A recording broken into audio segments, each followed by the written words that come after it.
that could, at least according to the Washington Post, ban the app in the US. The Wall Street Journal reports that Steven Mnuchin, who had been, I think, Trump's Treasury Secretary, is putting together a group to buy TikTok. And of course, Keith Teare, the author of That Was the Week, tech newsletter, which focuses on the week in tech, is focusing this week on TikTok. He has an AI-produced image which presents a man in front of a map of the world, Keith, looking rather confusedly at it. And the title of the newsletter this week is Ban Foreigners Owning Key Assets? ? Is this why this guy's confused in your image? I think he's not confused. He's contemplating. He's meant to be American. Clearly, there's American flags everywhere, and he is contemplating national policy as it pertains to assets, which I thought is super funny when you think about it, Andrew. I mean, which country in the world owns most assets outside of their borders in other countries? America, right? And how many of those assets are key? All of them. It's like oil and natural resources and pharmaceuticals. There's all kinds of stuff. So here's America saying it's not okay for foreigners to own assets in another country. It's super. So what's your take on what's happening here, Keith? I mean, it's on one level absurd and humorous, on another level very disturbing. Is it just the rise of xenophobia, both on the left and the right in American politics? It seems Biden and Trump, for example, are on a relatively similar page on this one. Well, look, I think there's some facts that are correct. For example, the Chinese government does have policies which impact what TikTok does and doesn't do inside China. Because ByteDance, the owner, was originally Chinese, it's now 60% American owned by big banks mainly. But just like Google is subject to US laws, TikTok is subject to Chinese laws. And just as in America, the government is the ultimate authority, so too in China. In China, it happens to be the Chinese Communist Party. Here, it happens to be some blend of Republicans and Democrats. So the facts do say, okay, this is not a wholly US thing. But even when it is a US thing, they want to control it in the House, as we talk about often. So I don't think there's really a genuine threat. I think it's politics. What's the best argument? Is it that Google isn't allowed to be distributed in China? Actually, it isn't true. It's not a tit for tat thing? No, because Google is allowed to be in China and chose to pull out. They chose to leave a few years ago. To their credit, I think. Whereas Apple didn't. But Apple is slightly different. They manufacture a lot of their products in China, whereas Google is a front-end web product. What about Facebook? No, but wait, Andrew, 50% of Chinese smartphone owners use iPhones and the App Store. So it's not just hardware. Yeah, but they also control what you can and can't see in the App Store. What you can access in the App Store in the US is different from what you can access in the App Store in China. Isn't that right? Totally true. But one of the things you can access is WeChat. And WeChat is pretty much ubiquitous amongst anyone in China with a smartphone. And that's where private conversations take place. And that's completely, they have keyword catching to block things like Tiananmen Square. But every government does that. I mean, I don't think the Chinese government's any more permissive. So is this just, I've used this word, we used it last week as well, virtue signaling, at least in what virtue is on the part of the American government.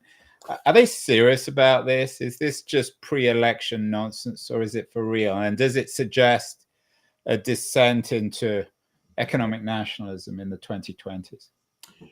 that economic nationalism must be part of it, but it isn't a pure narrative because, for example, Trump is against the TikTok ban, but quite a few Republicans who are Although he seems ambivalent, as always with Trump, you're never quite sure what he probably doesn't know himself what he thinks. It just depends on what benefits him. Correct. Why is Biden?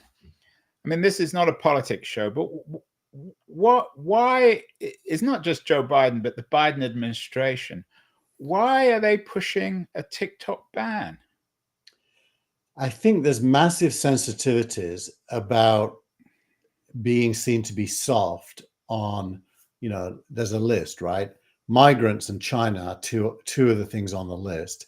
TikTok is a proxy for China, really, even though it shouldn't be. That's how they use it. Yeah. And so I think it's a sign of the opportunism in politics to speak to the crowd or what they think is the crowd.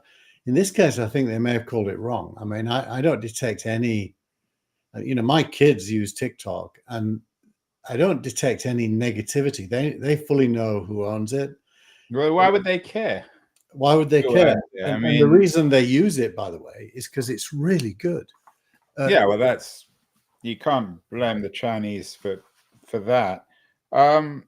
What about the argument made by some people that China has access to all this data on TikTok, the Chinese government? What does that even mean?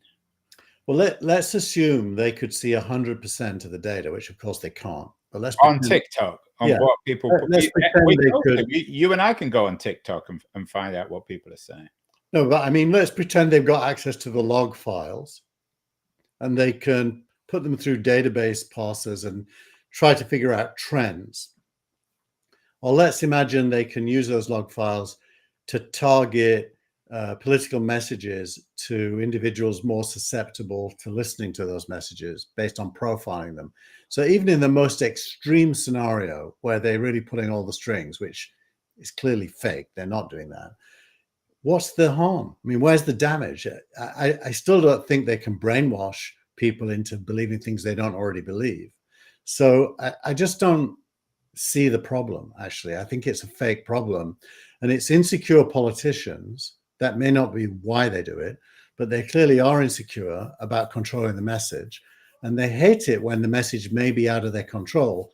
And let's be honest, for the last 20 years, day by day, the message is more and more out of their control. And by them, I mean politicians, mainstream media.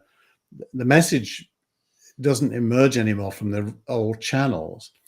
Usually it was American-owned businesses. Now it's... Yeah, and if this is, as you say, 60% owned by American banks, why would the Chinese care anyway? The Chinese, if they care at all, and I suspect they don't, they're rather amused, I would guess. Probably amused. The Americans look very mature. But if they did care, the only reason they'd care is to get a better understanding through data of America. And, ultimately that probably would be a good thing for the world if everyone had a better understanding of each other's populations. Yeah, I mean, it's rather painful, Keith, for me to agree so wholehearted with you. Usually you and I disagree on stuff. I mean, this is just absurd, and it's united the tech press. The information, which we're going to talk about later, is against it. The EFF is against it, although one would expect that. Vox is against it. I mean, everybody is against this. Well, not everybody. I mean, everyone within the tech media. Is anyone in Silicon Valley in any way sympathetic to this? I could be speaking out of turn here, but I think... Well, please, I wanted to speak I think the All In podcast people are split, but some of them are for it. That's Calacanis. David Sachs, probably. And I think that Elon is probably for it, but you can imagine why he might be for it. It clearly helps Twitter if TikTok is damaged. And when we say for it, by the way, it probably should be clear. The bill requires a breakup. It requires ByteDance to sell TikTok to an American owner. And the Mnuchin thing is close to corruption, I think, because Mnuchin was somebody who fought for TikTok to be treated as a special case from a regulatory point of view, and is now popping up as a possible buyer with a consortium. Whoa! I mean, that is kind of crazy. And I'm guessing that the Facebook people are rather enjoying this. First, it takes the spotlight off them, and secondly, it can't be bad for Facebook, which is, with Instagram, the most natural competitor to TikTok, isn't it? I think it would like to be, but it's not even close. I mean, TikTok dominates that short form video. It doesn't dominate other things. So if TikTok is thinking of producing a photo app that would compete with Instagram, because Instagram is far ahead when it comes to photos. But yeah, no, I think they all are laughing all the way to the bank, because anything that harms TikTok helps them, which you would think would be antitrust on the face of it. I mean, if Lena Khan was watching, she'd have to defend. You couldn't resist bringing up your girlfriend, Keith, Lena Khan. Well, surely she'd have to defend TikTok. Isn't she shocked? And wouldn't she be shocked with this? I mean, I have no idea. I can't read her mind. But well, Lena, if you're watching, we need to know how you feel about TikTok. It would be anti-competitive to get rid of them. That's for sure. I mean, what's the most direct competitor then to TikTok in the US? Is it YouTube? I think YouTube is close, but a latecomer as well to this particular format. You know, it's interesting how consumer apps, the format is everything. I think it's the same is true in TV, by the way. The guests and the substance are important, but the format is what triggers people. Is TikTok, does it have legs in the long term? Could it be yes a short form success, but in the long run it goes away? I doubt it, because it's dopamine fueling. What it does, I watch, my wife Jenny is a TikTok enthusiast, and she can spend, you know, in her downtime in the evening, instead of binge watching TV for 2 hours, she can literally spend 2 hours on TikTok, and I hear her laughing, belly laughing, chortling, because it feeds the stuff that she finds funny, and the algorithm there is so good at repeat, you know, experiences, but different content. How do you feel, Keith, about your wife being in the control of the Chinese government? Is this the Manchurian Candidate all over again? You know, what happens if she starts spouting the propaganda of Xi and the Chinese Communist Party after watching TikTok? I think based on where her and I are politically, I'd accuse her of becoming more right-wing if that was to happen. Well, we agree 100% on this one. I hope it goes away. It probably won't. What else is happening this week? A relatively quiet week outside TikTok. You had an interesting piece in the newsletter this week on the Vision Pro as an over-engineered dev kit. What does that mean? Dev kit. So this is coming from one of the founders of Oculus, who was acquired by Facebook and has the Quest 3D face mask. He's a very experienced and thoughtful guy. He says a lot of good things about the Vision Pro, but he says, whereas other people say it is a version 1, he calls it a dev kit, which is less than a version 1.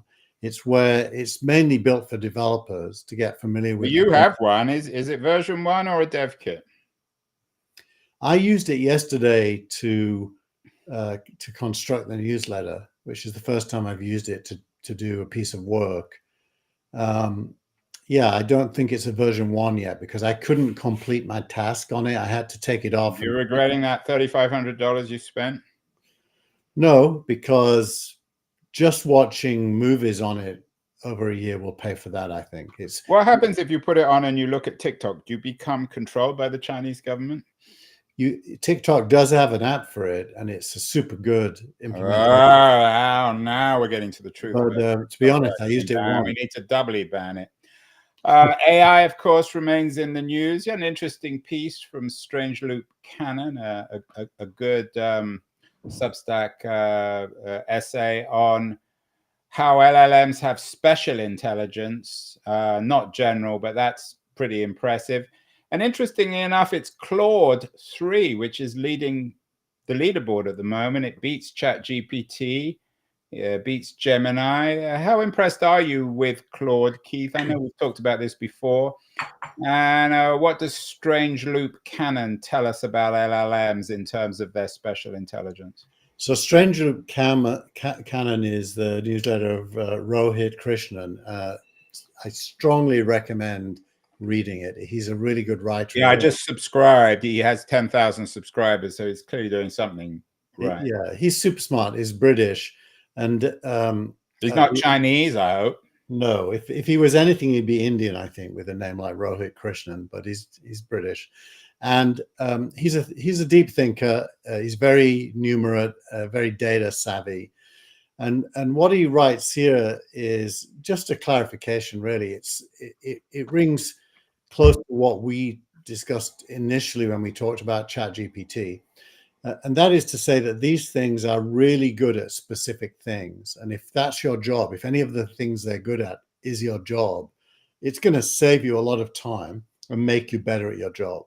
And that's what he calls special knowledge as opposed to general intelligence. And I think that's exactly right.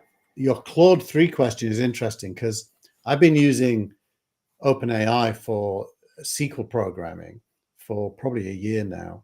And it is very good. I tried Claude 3 over the last 2 weeks, and it is better. It's definitely better. So you have to acknowledge, Keith, you're wrong, because you've been telling me for months that OpenAI is miles ahead of, and ChatGPT is miles ahead of everyone else. You're wrong. You were wrong now. Well, I'd put it this way. Claude 3 has caught up and maybe surpassed it a little bit in some areas, but that's a year after GPT-4 was shipped. I'm going to guess that OpenAI is close to GPT. Is this going to be like the wacky races where every week someone else is ahead? I mean, yes, in the rankings that Krishna writes about, Gemini isn't far behind. They get 99.6%. ChatGPT gets 99.99%. Claude gets 99.9999%. So they're all pretty close, right? They're close, but remember, those are IQ numbers, and you and me have IQs bigger than that. Well, speak for yourself.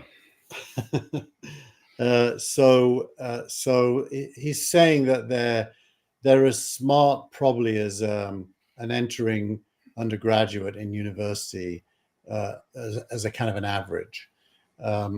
Which I don't know whether we should be chilled by that or pleased. But in specialist subjects, they're way better. Well, when it comes to fear of AI, you had two interesting pieces in the newsletter this week. One from the Wall Street Journal about how OpenAI's AI videos are so good that they should freak us out, and another about an AI video that will blow your mind and maybe even scare you, an OpenAI video. How impressive is all this video OpenAI, or not OpenAI, video AI, Keith? And is OpenAI leading here?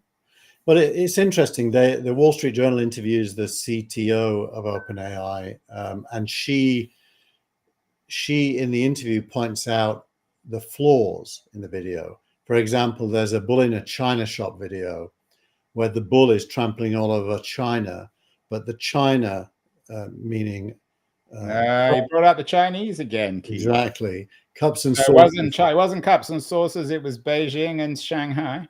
But the bull is trampling all over the china, and the china doesn't break. So she points out that look, it isn't perfect because it doesn't understand. But that's a metaphor for American failure to deal with the Chinese, isn't it? Could be. Could definitely. We could certainly shoehorn that into the conversation without any doubt. So what is OpenAI? What is the OpenAI videos? Why is it so impressive and scary? It's impressive because, and she breaks it down, you know, there's 60 frames a second in video. Somewhere between 24 and 60, depending on the format you use. And every frame has to be organically connected to the frame before, plus the change. And for an AI in a minute to produce 60 times 60 frames that lead to a linear video that looks as if it was filmed is already very impressive. And the fact that it can pick characters, scenes, objects within the scene and follow everything through frame by frame and can do that based on you giving it just some text, a storyline, if you will.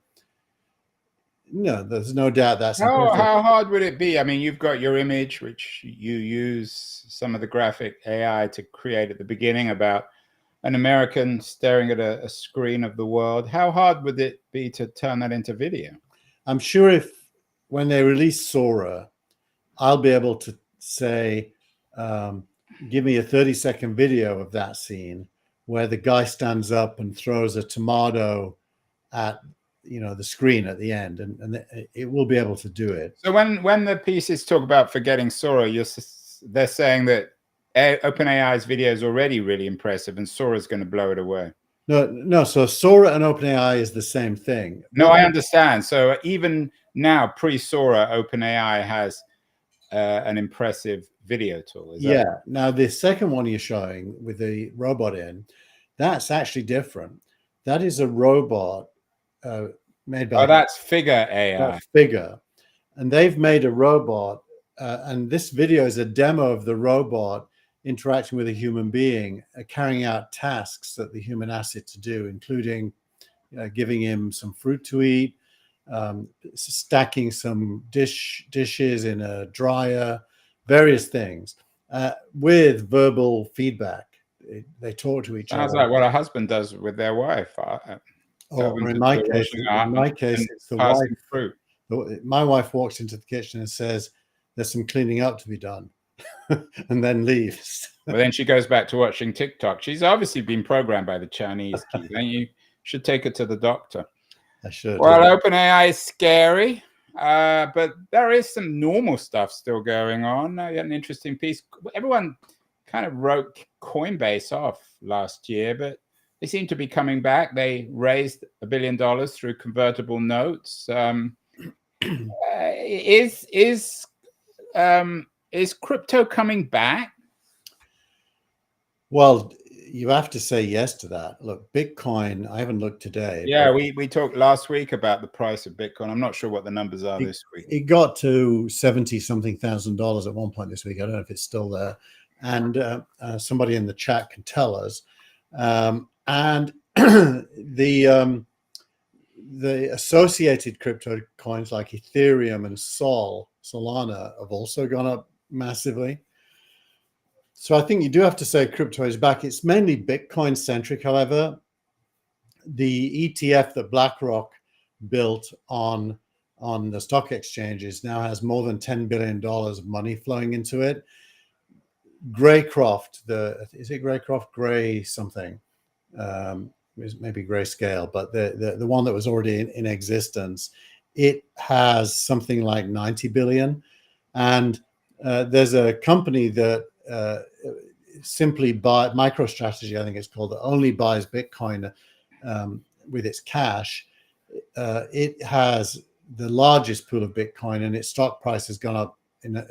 Yeah, my prediction will be that this will come back to bite us. We'll see. It's always easy to predict these things. Meanwhile, Stripe continues to do well. I think they announced that they weren't going to do an IPO this week, but their growth continue, at least according to TechCrunch, continues to impress.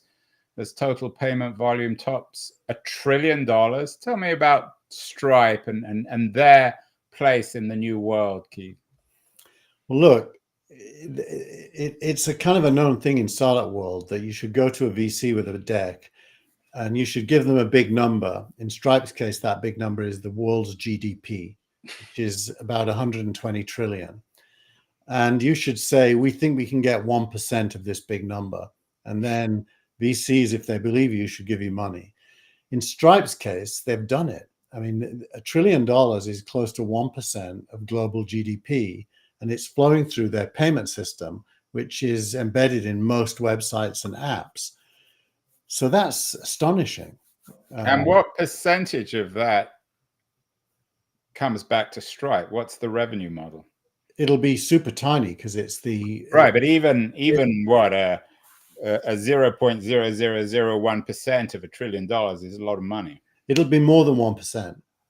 More than 1%. Yeah. Because they have transaction fees. So why don't they do an IPO? they'll choose their time. I think it's interesting. The Reddit IPO is going to take place next week. I didn't put it in the Yeah, that's not a newsletter. very interesting one. But Stripe is part of the new plumbing, isn't it? I mean, Well, there is a correlation. The currency of an IPO is free cash flow and the rate of growth of the free cash flow. So that is to say, after you've paid all your bills, including your taxes and everything, how much is left over? And how fast is that number growing? Now, in the case of Reddit, it's not a good answer. And in the case of Stripe, I suspect it's also not a good answer. So exposing yourself to public markets, you have to have growth, percentage growth from a base that is, good enough for the market. And then they will give you a multiple valuation on that. Reddit is IPOing at only 6 times its revenue, which is low. Because the normal market for a company like Reddit would be, I don't know, 10 to 20 times its revenue. So 6 times is on the low side. And that's because the stock market as a whole has got what we call depressed multiples. I think Stripe is going to try to time it so that it isn't hammered in its valuation. Reddit's going out at 6 billion. Its prior private valuation was 3 times bigger than that. Well, you would think that this would suggest that Keith would have given either Reddit or Stripe Startup of the Week, but he hasn't. He's gone for the information, which is it's an encouraging story, Keith, because we do so many stories on the crisis of journalism and the collapse of all these online publications. The information this week got honored with 5 Best in Business Journalism Awards. It's a good story. It's a good product. What is the information doing well, right, that everybody else is doing wrong? Well, the first thing it's doing is proper journalism. It actually goes and seeks out stories and facts. And but everyone, I mean, anyone can do that if they've got the resources. Well, it's also doing, I don't know if everyone, we'll come back to that, but so let's stick on the first answer. They're doing good journalism. They're doing good investigation. They are focusing in on stories that actually matter to the tech world, which is their audience. So they're not writing fluff pieces for the most part. Almost everything is meaningful. And when you read it, it forces you to consider it. I think that's really good. I think Jessica Lessin seems to be an extremely good CEO. She has built a very good team, and she doesn't lead from the front as in this is all about me. Yeah, she's certainly no Mike Arrington, is she? She definitely is not a Mike Arrington, but we love Mike Arrington. So speak for yourself. Of course, she's married to Facebook money. Did she have they invested huge amounts into the information? What's that? Their business model is, of course, subscription. It's hard to get access. I used to subscribe, but it was rather expensive. But it's probably worth it. Is their entire business model based on subscription? It is. I think it is, and it's, as you say, it's not cheap. I'm a subscriber, and I've forgotten how much. You have to be as Mr. Investment. You have to keep up with stuff. Was a large amount of money put in by perhaps her family and their friends? I don't believe it was, Andrew. I mean, I should be careful here because I actually don't know the facts, but yeah, my impression is it was bootstrapped from the beginning. With very impressive, and you have to assume that the New York Times, which is always desperate for acquisitions, or the Washington Post, or the Wall Street Journal, they'd all give Jessica Lessing a blank check for the information. Yeah. Well, it sits alongside Axios and Politico and the Atlantic. But it makes money in contrast to the Atlantic. It's not some philanthropic thing. Yeah, it does make money. And it does, they do events. I actually think they leave a lot of money on the table because they do have the gravitas to do events that people would show up to. I look at Connie Loizos at TechCrunch, who now runs TechCrunch for its owners. And she's very good with her newsletter, Strictly VC, which is now owned by TechCrunch. Strictly VC does these events that sell out. I do think that journalism and events go together super well, and the information does do some events, but I think it could actually make a lot of money doing them better. And presumably Lessin isn't desperate to sell out in terms of New York going to the bank herself, that she already has money in the family. Yeah, I don't know her personally, so I can't judge that, but it's a good story, and it should be a model for other journalism startups. Does it suggest that there are opportunities in other verticals? The Athletic, of course, sold to the New York Times, but the information focuses on tech. I presume that they're not thinking of going into other verticals. There are others, Andrew. Do you read Unheard in the UK? Yeah. So yeah, it's good. I mean, you probably like. I don't like its politics. You probably like. It's a sort of libertarian, a right-wing libertarian thing. Well, it depends. Like Jake Ferrady, who's the son of my former professor, Frank Ferrady, is an editor there. And he's definitely, I wouldn't characterize him politically, actually. He's just a curious investigator. Yeah. And he's super good. That team, it's really all about the team. I mean, the information starts with Jessica Lessin. I think Unheard starts with Jake Ferrady and a couple of others. Is Ferrady the editor at Unheard? He's not the executive editor, but he's one level down from that. But they do all the work, basically. Well, congratulations on the information. They have the most important award, Keith's Startup of the Week. And finally, it wouldn't be That Was the Week unless Keith was writing about his hero, Elon Musk. And we have an X from Cyan Bannister, herself a distinguished figure in Silicon Valley, thanking Elon Musk. It's worth reading out, actually, Andrew. Yeah, I'll read it out. Many periods during our history, we would have built statues of Elon and celebrated him.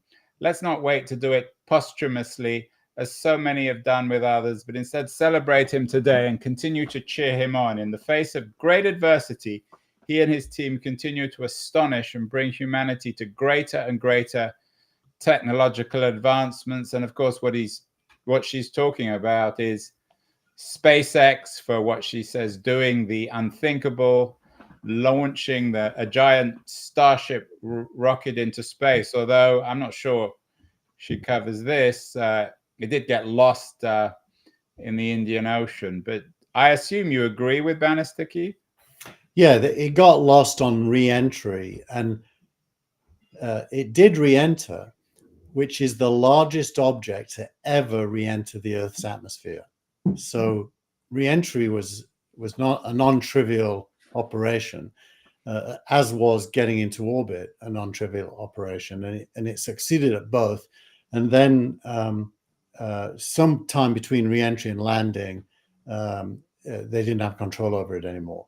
Probably the Chinese took it over. But it does mean that, you know, he learns. He does these experiments to learn, and this is the third of these. He doesn't do them just for himself, does he? No, but the prior two had worse problems earlier. And so he's basically pushing the envelope by, you know, accepting mistakes, learning from them, and then let's make a different later mistake. My guess is the next time he does it, it will re-enter and it won't be lost. And then you have a huge Starship that's capable of taking very large payloads a very long distance, which is a massive breakthrough. He doesn't, I mean, I take a point, but he doesn't do a lot to help his own reputation. You can say that. I mean, he clearly doesn't care, or he goes out of his way to be disliked. I thought a lot of people cheered him on this week when he decided not to partner with Don Lemon. You would think. Yeah. What did you make of that? I don't know why he did it in the first place. Yeah, it's hard to tell. I think we have to wait until we see the interview. But Don Lemon is self-obsessed kind of narcissist, and well, it's and so is Elon. So yeah, although Elon is I would think a bigger. I don't know anything about Lemon. Yeah, well, I think he's a bit full of himself. Let's put it that way. that neither one of them are particularly humble, and so it was never going to work. And sure enough, it didn't. But Elon has the purse strings when it comes to X, so his show was cancelled. A bit like Apple cancelling Jon Stewart, which I'm actually more concerned about that, because they didn't like what he was saying. And should we? I mean, I'm not suggesting that Bannister was doing this to get more followers on X, which is owned by Musk, but should we be concerned in a week, Keith, where we're worried about the supposed totalitarian Chinese government? Should we be concerned that this sort of thing, these sorts of statements, this hero worship is being articulated on the very platform that Musk owns and uses to peddle his own statues, or at least try to encourage people to build statues for himself? You know, Dennis Pombriant, who's on the Gilmore Gang, his quote was "sideshow," and I think that's probably just about right, because in the real world, leading up to November, there are real issues about the future of our lives, and those probably should be center stage, not the personalities. I'm not a big I hate watching these TV shows that, you know, reiterate Trump's history over and over again as if that is enough to defeat him. But on actual issues, it feels as if we should be talking about those. And I think, you know, Trump overall gets a 9 out of 10 for improving humanity, and a 1 out of 10 for Trump or Musk? Sorry, Musk, I mean. Whoops, that was, you gave yourself away there, Keith. Easy to confuse the two. You get thrown off the Gilmore Gang when you're giving Donald Trump 9 out of 10. Yeah, so I think Musk gets a 9 out of 10, but he gets a 1 out of 10 for marketing. And some of his opinions recently, I strongly disagree with. Like, he's become massively anti-immigrant, almost going along with the immigrants are criminals meme. Not as an immigrant, there's certainly an irony there. Yeah. So he, you know, you can't really say you're in Musk's camp, because he says things you. So no statues for the moment for Elon Musk, you're saying? Maybe a statue of Musk shaped as a starship could be okay.